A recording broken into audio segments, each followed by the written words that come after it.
record, but welcome, George. Oh, good. Glad you didn't record that part. Yeah. All right, here comes Tom. Um, well, welcome everybody. And Michelle, I met somebody that you know that you referred me to, and it turns out he knows David Block, and I figured that out too, so I put him together. Um, so he was a classmate of yours, David, at Wesleyan, and Michael Yes, Gold. he was. Oh, you already heard from him. All right. Well, anyway, No, very. no, I didn't hear from him, but I saw your LinkedIn message. Oh, okay. Great. All right. Well, and Tom, welcome. Good to see you. And been a while here on Yeah, this group. Dick, Sue, we yeah, haven't seen you in a little while. Great to see you. Mary, likewise. I keep seeing yeah. emails and wanting to send back, but I know someone else is always getting back to you. And Lissy, looks like we've got an empty chair today. Oh well. Oh, she's drinking. All right. Yeah. Well done. Well George, done. is Michael a life planner, or he's somebody who's just being introduced? Michelle thought that he and I had a lot in common around fiat, and I think we do. And we had a Yeah. wonderful lunch and meeting, and I told him about your mathematical trick around centigrade versus Fahrenheit, and he was as impressed as I was. So anyway, that's who he is. All right. Well, I'm talking too much. Good to see you, everybody. We decided last time we'd change the framework just a bit this time, and instead of starting with concerns, because often it's really a pretty downer these days, that we start really go right into kind of what are you doing, and with the frame of maybe just you're doing something is inspiring and working for us. And then we're going to move into inspirations as I understand it. And Laura, is that your understanding as well? Yep, we'll And go from okay. meditation and then Okay. action and inspiration. Okay. All right, great.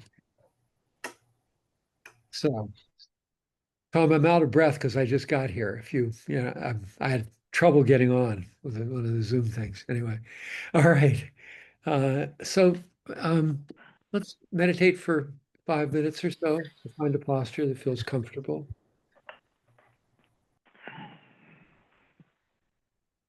Could be just as you're sitting. I like to do a closed-eyed meditation just to limit information coming in, knowing how much that information does uh, enter your system.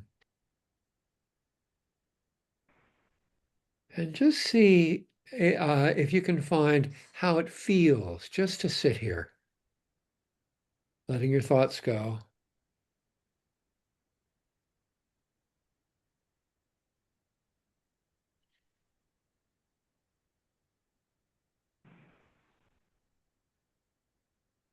Feeling wherever in the body you feel this experience of sitting here.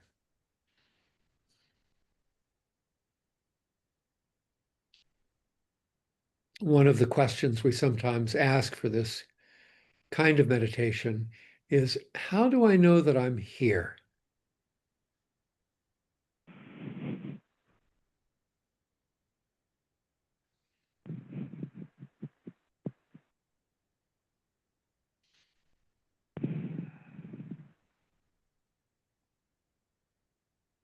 How do I know that I'm here?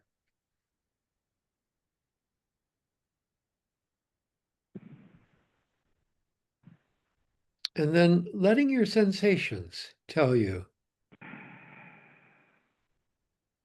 wherever a thought comes up of any kind, even about being here, let it go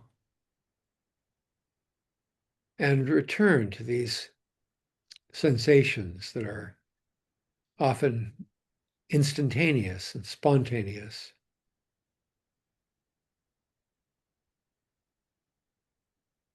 And just rest in them as if you were resting in the breath, and that may be where you're resting.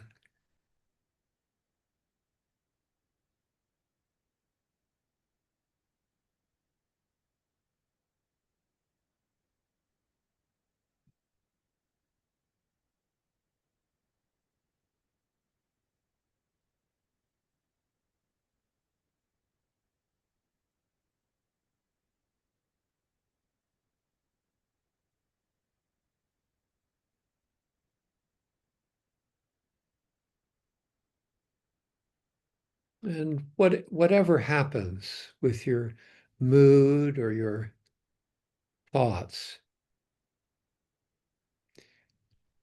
always return. Just keep returning.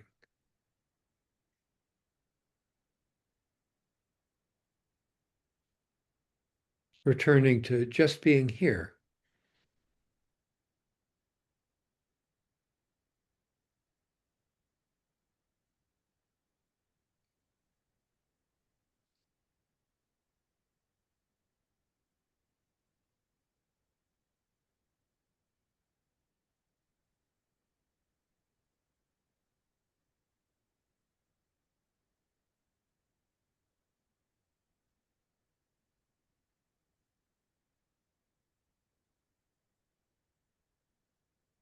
And feeling in the last minute or so of the meditation, just noticing if any of the sensations that are telling you that you're here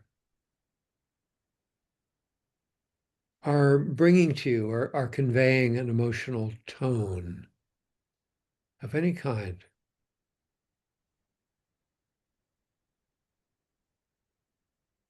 And rather than being curious about that tone, if it's there, or asking questions about it or thinking about it, just note it and keep returning to what it is that brings you right here.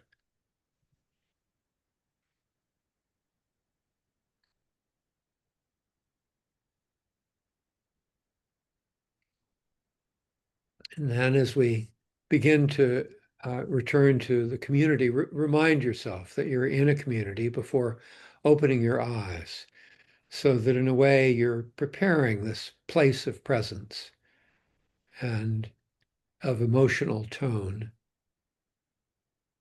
to be here with others, with good friends, with the support group. And then when you're ready, open your eyes.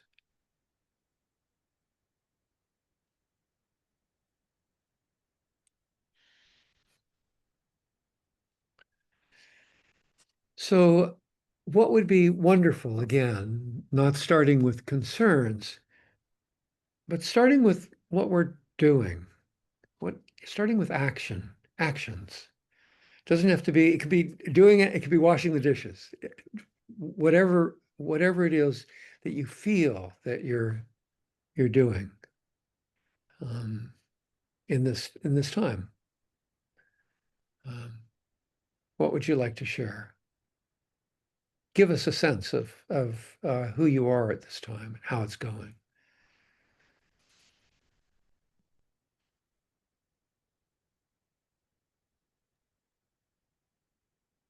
I'll jump in. Great. I am going through the very lengthy application process to be a volunteer at Seattle Humane. I did lose my dog last month, so my love needs to go somewhere. And I did this about 15 years ago when I lost my previous dog. So I'm going to put that part of me there. I also have become aware of this Dutch historian. Some of you may know Rutger Bregman. He has a couple of books out there, and his latest one is called Moral Ambition. And I was really intrigued by the title, and I completely dig the idea that he's going for. And he's founded a school to help people do this, help that talent. The idea is people develop all sorts of talent and resources in service of making more money generally. But what if you actually put that towards a moral ambition rather than a financial or material or reputational ambition? And there's an open application for people interested in tax inequality. And it's a 7-month paid fellowship. And so they're just gathering interest. And so I tossed my hat into the ring. And then I have a few other projects. I think I'll save some of them for the inspiration piece because I'd like inspiration from you. But I'm also signing up with the National Archive project, the transcription project, since I think all of us can actually read cursive. So we have a superpower. And the National Women's History Museum also has that with the Library of Congress to transcribe materials related to Clara Barton, who founded the American Red Cross. And so I'm still hosting my monthly meetings, but that's also where individually I'm just trying to chip away at doing something good. Whew. Wow, Michelle, you are an inspiration. That's so wonderful. And I'm so intrigued. Moral ambition is so close to the fiat thing that I'm doing. I'm going to dive in there right after the call. Beautiful. Thank you so much. How do you spell the Dutchman's last name? It's Bregman, Bregman. Great. Thank you. How wonderful. Wow. And David, you raised your hand. You're next. Yes. Action. I have to laugh though. You made me smile when you said, put all your thoughts away, and then you said, how do you know you're here? And I immediately went to Descartes, and I think therefore I am, but I got to get the thoughts out. So I just did a little paradoxical thing. And Michelle, as you're gathering interest, I hope it's compounding. But that's another story. But anyway, actions. I spent 36 hours in Portland, Oregon, organizing a celebration of the life of my brother-in-law who passed away in April. My sister asked me to come there, and I'm the family eulogist, for better or worse. I'm a speaker, and I put the whole thing together. We were supposed to fly out on Thursday, but I had 3 separate flights that we transferred to that canceled because of weather, and then we had to fly out on Friday night. Did this thing Saturday morning and flew back Sunday morning, so I was a little bit jet lagged, but I was able to do that. And for other actions, I did present on spiral dynamics at the Fiat steering committee, as many of you heard. And I just shared something from Saeed Dalabani this morning to you and Laura, because the best thing about spiral dynamics is not just learning it, but to see how it applies in the real world. Mary, I think, knows Saeed. She's in the same Facebook group that I'm in. And just writing and talking to people, and my time is taken up in various different things, but talking and writing and getting stuff out there and doing the best I can with that. Wonderful, David. Fabulous. And thank you for joining us after such a whirlwind and such a powerful emotional time as well. Yeah, we actually had one flight that went into Seattle, then we were going to drive down to Portland, but that got canceled. Oh boy. Wow. Thank you, David. Sue, yes. So I finally got around to joining Electing Women Wisconsin, which is a part of the Electing Women Alliance. Wisconsin started their chapter a year ago and has quickly become the biggest one in the country. And so we are working to elect women in the state of Wisconsin. Woo! And it's a really fun group. So that has been really enjoyable. I also have decided to lease different office space, which is actually across the hall, down the hall. And it's much bigger. So I'm a little nervous about the rent costs that are going to be coming, but the whole point was I wanted to have a place for people to gather. And I want this to be for either clients or people who are fundraising for something that need to have a space. I wanted to have it be a nice space that people could come into that would have nice windows and things like that. So on top of that, it's going to be a place for me to personally gather with friends.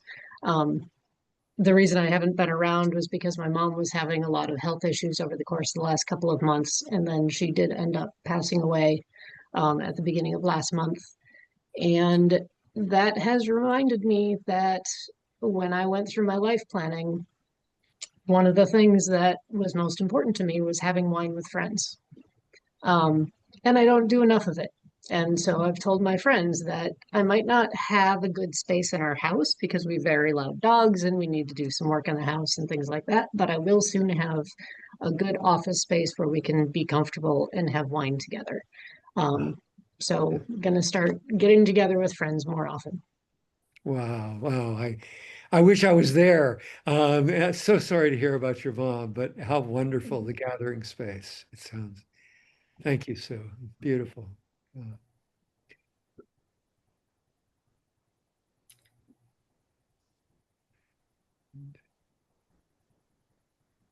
Yes, Lissy.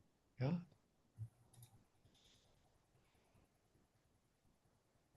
Okay. These are sort of microscopic after what people have said before me, but George and Tom, your dad had an expression, having a Scottish hunch about something. And I have found that for me, there's a difference between an impulsive, oh, that seems like a good idea, ready, fire, aim, which is usually what I do, and having a Scottish hunch of, I know I need to be there. There's just some reason I need to go. And I've had 3 occasions like that where recently where I've had a Scottish hunch and I showed up and then found out whom I was supposed to connect with. And another one slightly different is the woman that took care of my stepmother in her declining years has a new granddaughter. And I just knew I had to finish this blanket. And, that's just, there's a pull to do that. And then I signed up for a retreat up at Springwater, where I haven't been in a few years. One of my favorite teachers and his wife and I were friends. And she died last year rather unexpectedly. And I just know that I have to go up there and give that man a hug. He's the teacher, but it's just something that's pulling from heart chakra. Yes. So I'm following those, and I think little actions like that, I'm ceasing to dismiss them as much as I did, actually, because they reweave a good fabric into this global international fraying tapestry. So that's Wow. Wow, beautiful. Well, was that the last place we met at Springwater, Lissy, when last Yeah. time I were together? I wish I could be there with you. Well, wonderful. Thank you so much for sharing. Who would like to speak next? Those didn't feel so small at all, Lissy. I'll go next. Yeah. I'm really appreciating these more like heart-centered shares. It's been really lovely to hear everyone who's already gone. One of the things that I've been focused on, so I have really leaned into my own meditation practice, especially in the mornings. And if I forget to do it in the morning, it's before bedtime, which is not the best time to meditate because it puts me to sleep. But one of the things I've been doing, I just use a timer to know that I've done 20 minutes, but I've been following self-compassion meditation. And I think one of the reasons is that I don't always find that I'm very compassionate towards myself. And in a way, if I'm not compassionate towards myself, then I'm not compassionate for other human beings. And so there's in a lot of the self-compassion meditations, you're breathing in compassion for yourself and breathing out compassion for others. And you can focus on people who might be vexatious in your life, or people that you want to just it could be anyone, it could be everyone. But that's been in action. And I have to say that I didn't think that there would be any difference, but I do actually feel like there's a shift for me in either mindset or how I'm relating to people or my ability to empathize with others, just in the few weeks that I've been focused on this. So that's been really lovely. And then kind of other, like, I too have been really focused on building community. I live in a new area as of the fall, and I've been wanting to be very intentional about getting to know my neighbors and getting to know other people in the area. And so I've held potlucks, and I've had people over, and I've gone over to other people's houses, and I also play softball and do CrossFit. And so I do a number of different group focused activities, but it's been really lovely to both, I don't know, just experience the more that I'm willing to open myself up, the more others are willing to open themselves up. And then we're both willing to open ourselves up more. And that creates these deeper connections with people that, even though I haven't known them for very long, I actually feel a much richer tie with many of the people in this area that I now live in than I have in other areas I've lived in my life. And so I think that just that being intentional and being vulnerable has been suiting me and the way I want to be in the world. Wow. Whew, beautiful. Thank you so much. And congratulations, Laura. It's just really lovely. Lovely to hear. Inspiring. And let's see, there's still a few left. Who would like to share next? Yeah, Dick. I've been getting some things organized. We did an extensive search into retirement housing and decided that we are going to stay where we are and rely on home health aides if we need it, rather than move to a new community. And that represents a lot of time and effort, and it's nice to have that decision made.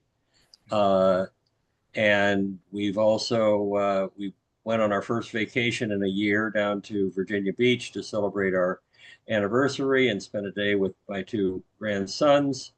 And then next week, our two granddaughters are coming to visit, so from Seattle. So we hardly ever see any of those people, and we get to see all of them.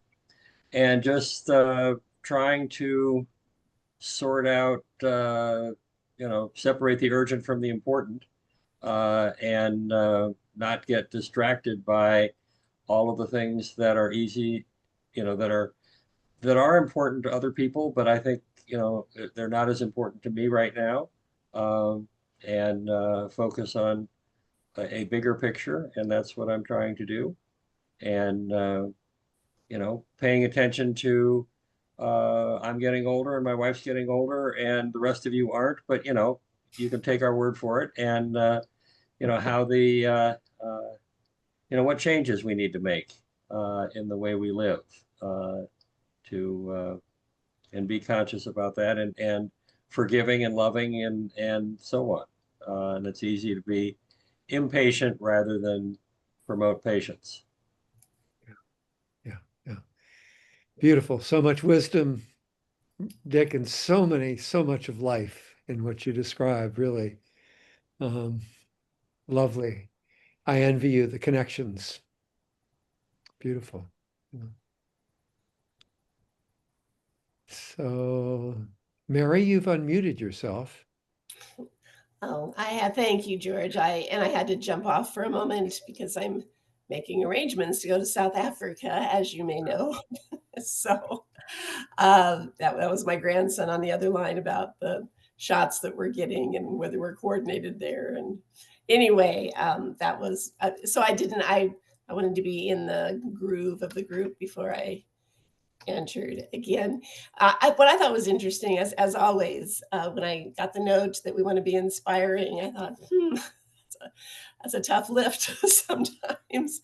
But I opened up one of my emails, and I don't know how many of you are aware of or maybe belong to Mind Valley. Anybody hear of it or know of it? David, you do? Okay, yes. So Vishen, who's in charge of it. It's this amazing global learning space.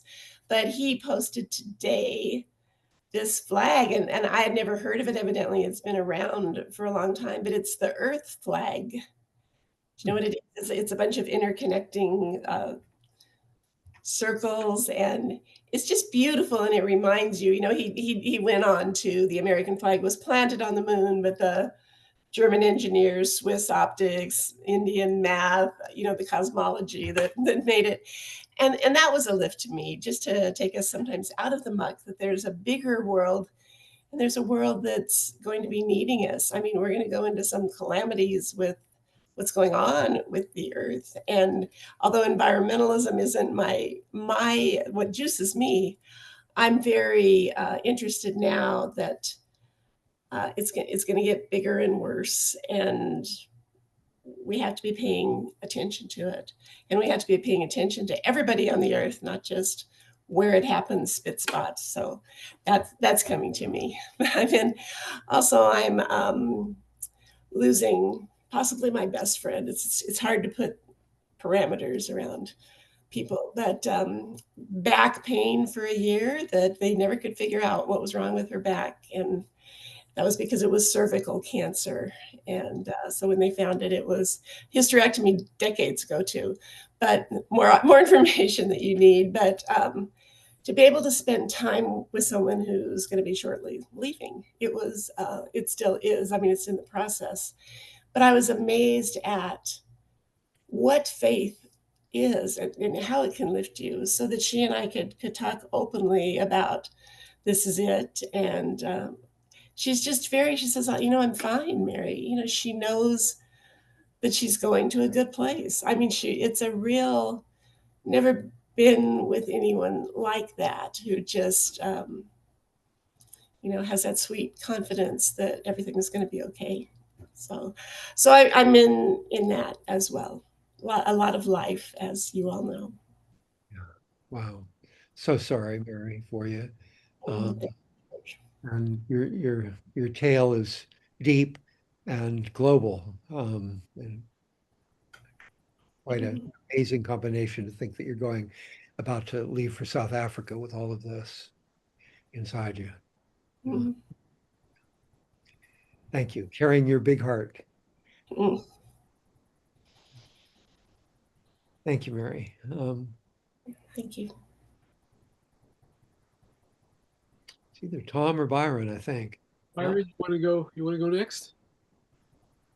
It looks like you beat him to it. Oh, well. Did you want to go, Tom? Okay. Many of you are not aware, because I haven't really spoken about it. I have been a little bit distant in my life, and in different groups of people that I'm involved. I've missed several of these meetings. And the end of the first quarter and going into the second quarter, I went through a very difficult time with some friends of mine who I think, it's hard to say, someone who I've known for over 30 years and her husband for 20 have suggested that I just lose their number and not be in touch with them. And that has been really difficult for me. And it has caused me to take a step back away from everything, friendships. I'm noticing becoming more isolated these last few months, and just not being in a good place, trying to stay grounded. And this past Sunday, I went to church. We had First Communion. And from the moment I walked in to the nave, and as each moment took place and things started happening differently than they usually are, I just got more and more inspired. And I've been wrestling with the fact that I'm supporting other people all the time. It's my job, and showing up for people and listening to people and being inspirational to people and just feeling like I'm not getting any of it myself, and I really need it. And I've been struggling for several months, and it's caused me to become more steeped in my meditation. I'm back reading the Tao Te Ching again, 2 different versions, and just trying to keep grounded. In fact, when I registered today, what's most on my mind is to just stay grounded and not be pushed off my center. That's been my whole mantra for a while now. And then everything just started to lighten up. It started before this weekend, but Sunday was a real shift for me. And several things have been slowly happening. I've been back in touch with my web designer who was happy to hear from me. She says, let's ready to launch that. I in terms of needing more inspiration, my dear friend who retired a few months ago said, "Why don't you come visit me out in Hudson?" So I'm getting ready to go mid-August to visit, and that's so great because we've not been in touch with each other for a while. He's been busy retiring. I've been isolating, and so I haven't been talking about a lot of things. And then it's like things are shifting, and while the worry of what's going to happen now, what about the next shoe that falls? I remember some years ago that if I stopped looking for the other shoe to fall, it won't. And I proved it when I stopped looking for the other shoe to fall. Things were going on so well, and oh, when's that shoe going to fall? And I started telling myself, if you stop expecting that, then it won't happen. And I went through several years where no shoe dropped and I was doing great, and I'd forgotten that. So I've returned to that, and it has made a huge difference. I started going to the museum, and thank you, George, you inspired me. I've returned to the Met and seen the Dandy exhibit, which is part of the Met Gala that they do every year. I went to the Natural Museum, History Museum, which I've never been to in the 13 years I've been here, nor have I ever visited all the 30 years I came here. And I finally went to it with some friends who came in from San Francisco for their summer trip to New York and invited me to go. And I met one of the docents there who was this delightful person. And many of you are not aware, I've been writing a one-person show for a while and had to put it down when my dad got sick. And I've picked it back up again, and meeting this docent, I started talking to her, and she started giving me inspiration to just get back and start working on it, because the piece is called The Docent, and it is a tour through my life. And there basically is going to be artwork, and I'll be telling these stories as if I'm taking you through a museum, and they'll all tie together. So I'm back starting to work on that again, which feels really great. And then my sister has returned to the theater, which she hasn't done in, I don't even know how long. And she called up her brother and said, "I want to try out for Pippin, and I want to go for the leading player like you did. Do you think they'll cast a woman?" And I said, "Well, when it was on Broadway, they had a woman play the leading player. Why not you?" She didn't get it, but she did get Bertha the grandmother, and she opens this Thursday. And I've decided to surprise her and fly in and be in the audience for her opening night, which I haven't done. That last 4 or 5 plays, I've not been able to do it. So I did that, and I'm just noticing the energy change. I'm going to see my writer, who I've been working with for 4 years. I've never met the woman, and she lives in Colorado, and I'm taking her to dinner, and I'm taking her to the theater. She can't wait to see the show. And just this energy has started to shift for me, and I've stopped being in the doldrums about what's going to happen next in the world. Well, whatever is going to happen is going to happen. I don't have total control or say over it. Move on. And that's what I've been doing. Thank you for reminding me about Mindvalley. I actually got something from Jacinta, who's a friend of the Kenders and Kathy Lubar, and some of you may know Jacinta as well. She started following them, and I started, so who is this person? And so that inspired me to start looking into it a little bit more. And so now I'm hearing about Mindvalley all over the place. So I'm trying to lean into a little bit more of that. I went to the Whitney Museum, and I saw the exhibition there for Amy Sherald, who did the portrait of Michelle Obama. And just looking at the work, just being exposed to art, the inspiration that I was really just hungry for started to come back. So I wanted to make sure I did that before I leave town because it will be closed by the time I get back. And I guess the other big thing is I've ordered more books, more copies of The Three Domains of Freedom, and I invited one of the clergy over for lunch yesterday, and I had been talking to her about it, and we've been talking about a speaking engagement at the church, and she's been supporting, standing behind me, but nothing's really started. So I gave her a copy of the book. She says, "Oh, I can't wait to read this. It's going to be a short read. I'll just be able to dive right into it." She knows all about what I'm doing. And then last week, I met with the senior minister at Riverside. I've shared with you that I went to the American Baptist Organization, and things got pretty stifled there. They haven't moved forward. Unfortunately, the person who was carrying that torch for us has pancreatic cancer and has been facing chemo. And so he has not been able to take the next step. And I thought, I'm sad for him. I'm concerned. And also this big thing that I was hoping to affect suddenly isn't moving anywhere. So again, feeling strained.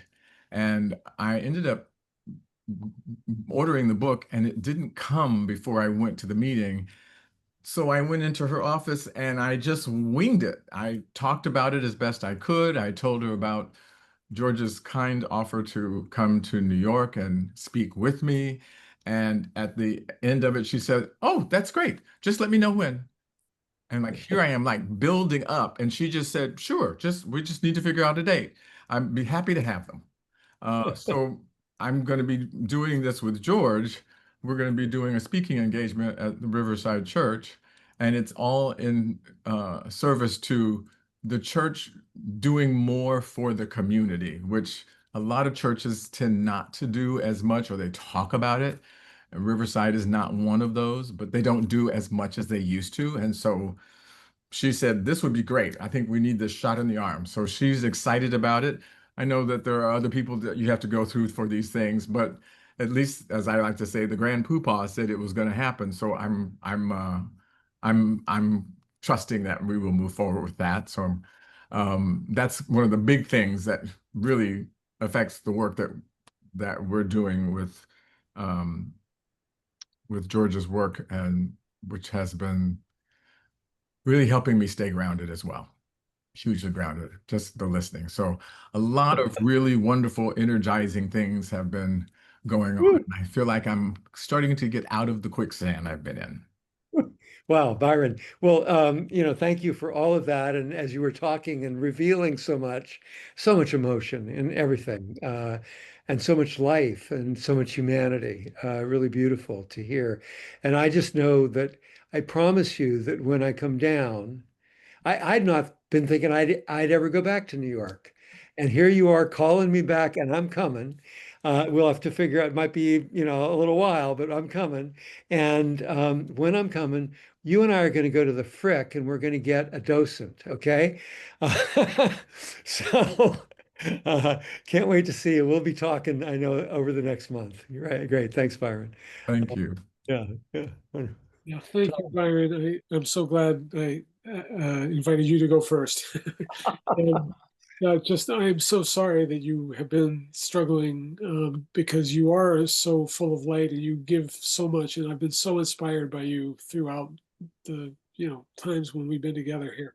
So just really, really glad that you're emerging, and thank you for using the word Grand Poobah.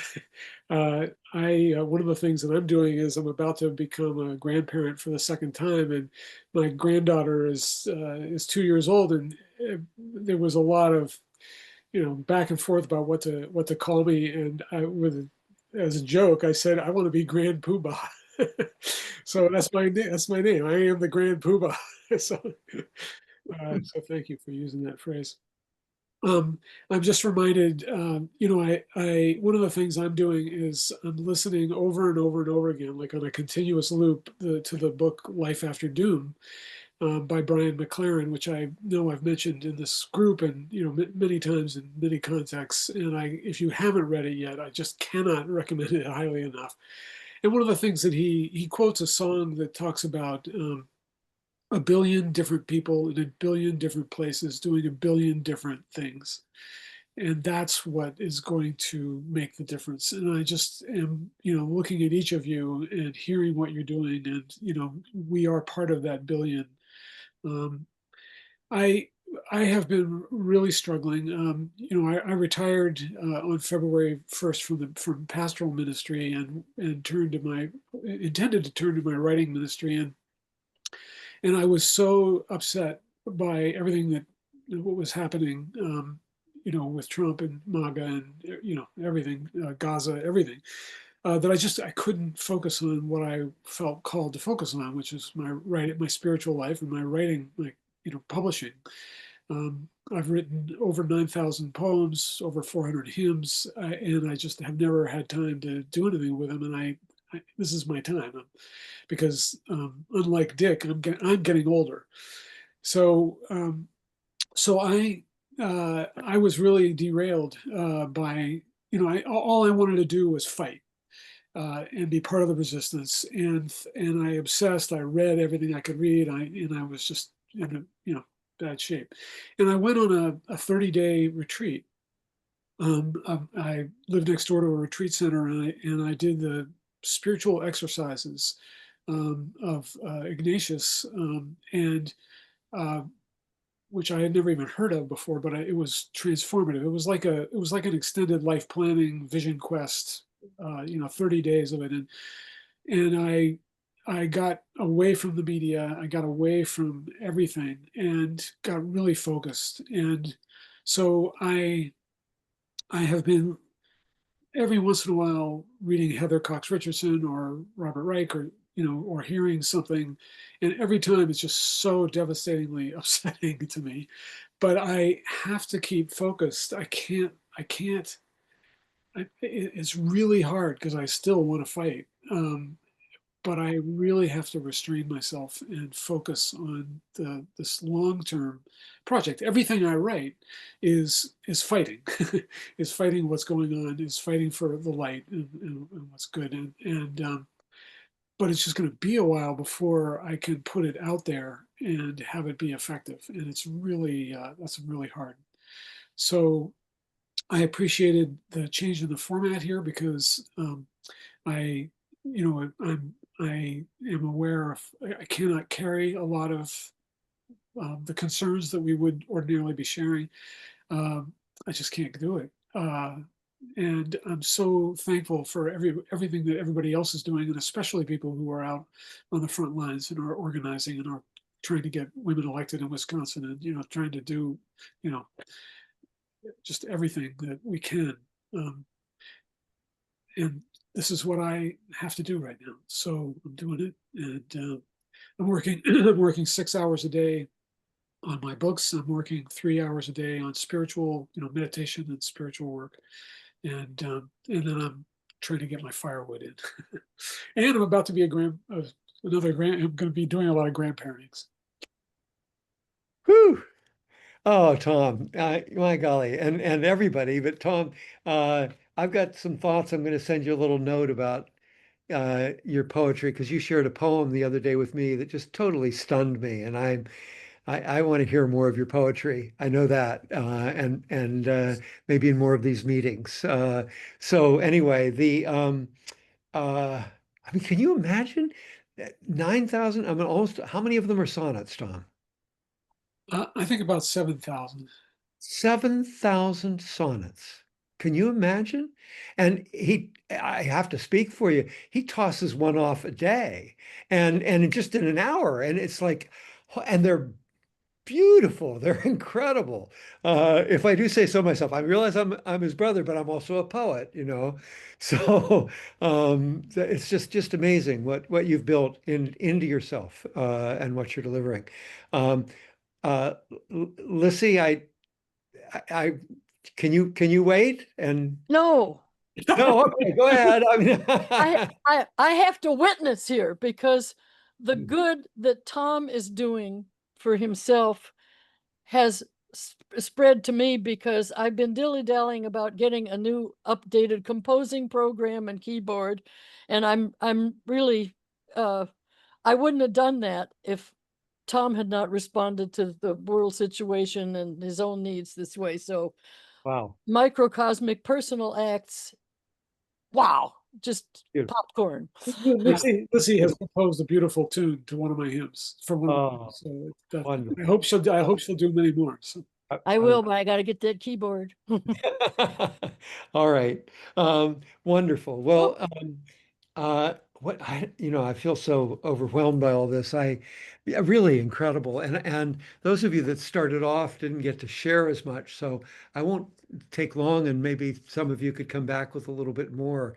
Um, uh, I don't have so much heart stuff. I mean, I'm just blown away by the heartfelt connecting that you all are doing. Mary, I wanted to say one thing to your going off to South Africa, and this also has to do with your notion about that the world's going to need us.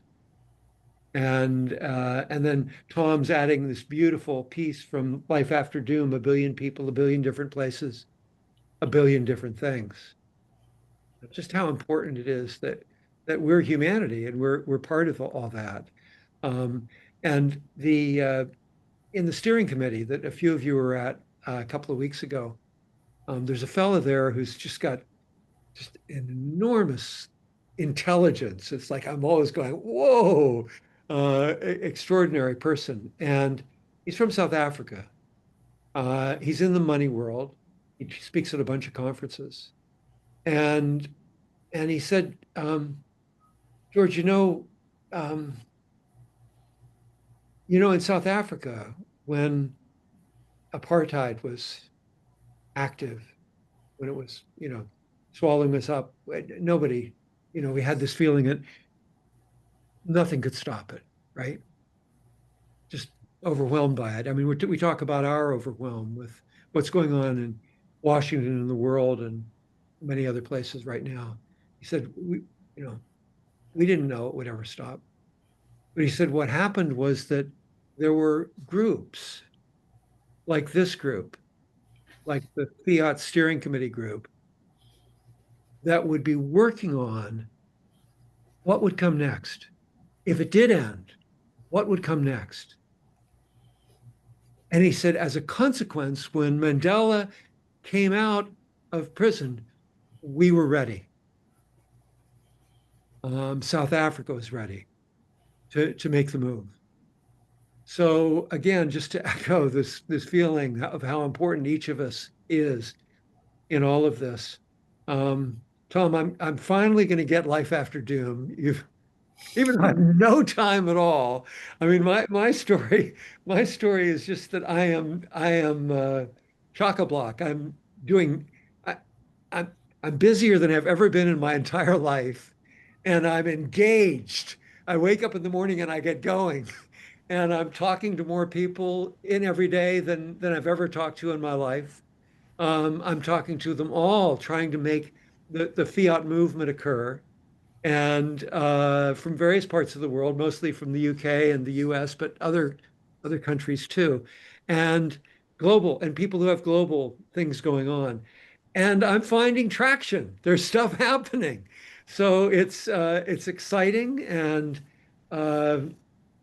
Kathy, the other day was, we were trying to figure out what comes next after this first workshop. And I'm going, maybe this is too thin what I'm doing. It's not got enough substance. And she said, you need someone from OD to come in, operations development, some experts. Well, very next day, the person I'm talking with has this huge network. It's a global network of organizational development.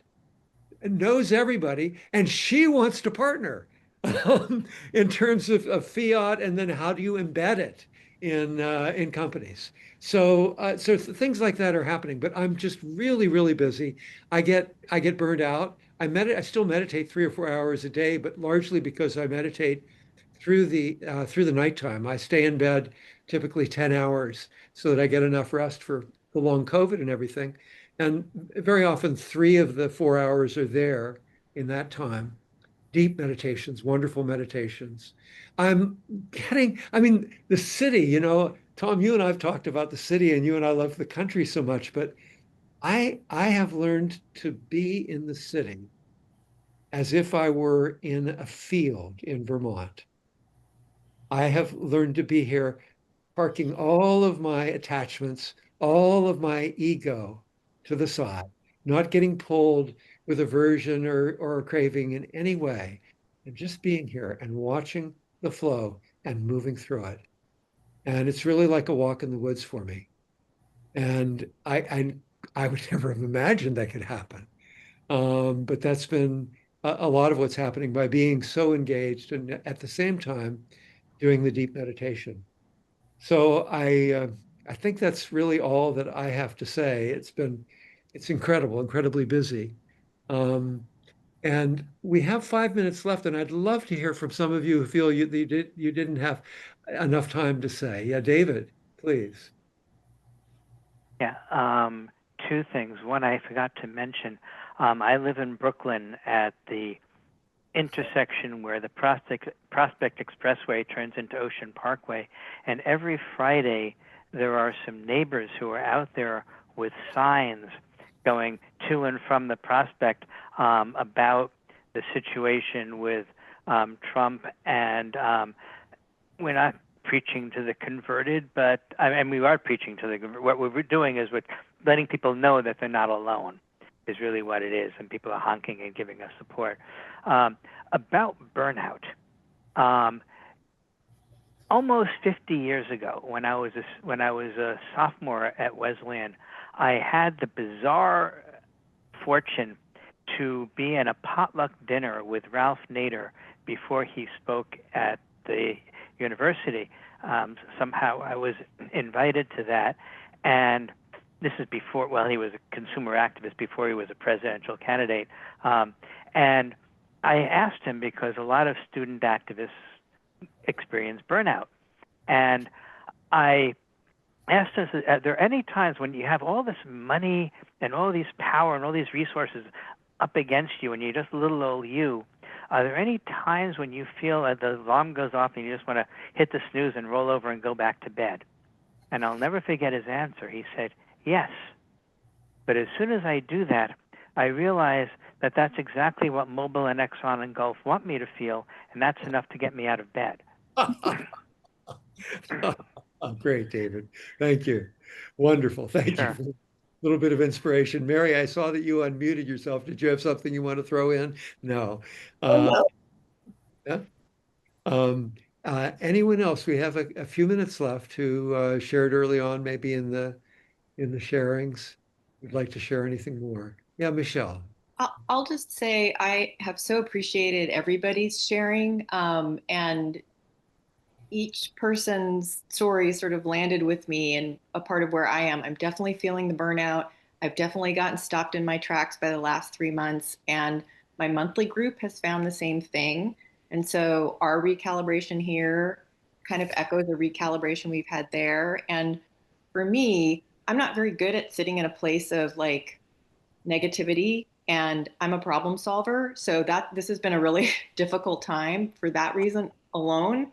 And so also anchoring to the what will be is where I'm going next of, okay, things are going to crash, burn, break, get torn down. I agree with Pete Buttigieg.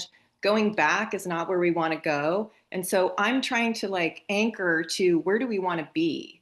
And I have a couple of issues with women in the economy and the tax system that are sort of my little thought experiments. But for me, that's the planting the tree, planting the tree whose shade I'm not going to see. What would that look like? So trying to figure out how to find little things to do in the now that will, I hope, accrue to sort of what that vision would look like. And that to me is kind of helping me pull me out of this current morass.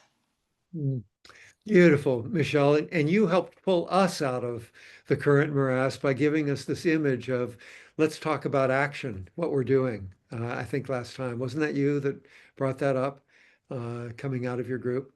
I think it was. Yes, I think that was true. That's very kind. Yeah, well, no, that meant a lot. It brought Tom back. Yeah, cool. Well, I think we're at the end, and next, just so you know, next month, let's see, someone's trying to sign on in another device. I'm denying it. I don't know whether I should or not. Anyway, this is weird. Next month, I have a speech right after this. So it's possible I will just dip in. It's possible that Laura will run it, but I've got an hour-and-a-half speech immediately after that. I'll need a little bit of time to prepare. This has been amazing and inspiring. Thank you so much, everybody. And look forward to seeing you.